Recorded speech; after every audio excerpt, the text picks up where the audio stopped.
Thank you for choosing the Xhorse XP-005 portable key cutting machine. This video will show you how to set up your new Dolphin machine. The new Dolphin model comes standard with an upgraded multifunctional M5 clamp, featuring dual sides A and B. Simply loosen the knob to flip the clamp effortlessly. Compatible with the following key types.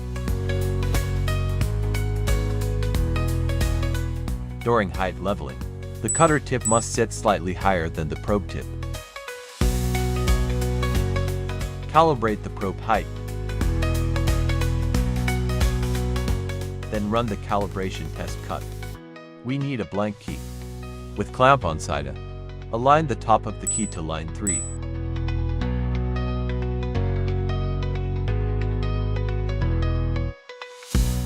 Brush away debris during cutting. Then proceed with the cutting calibration. After completing these steps, your machine is now fully set up. This concludes the Dolphin setup process before cutting. We hope these steps help you effectively.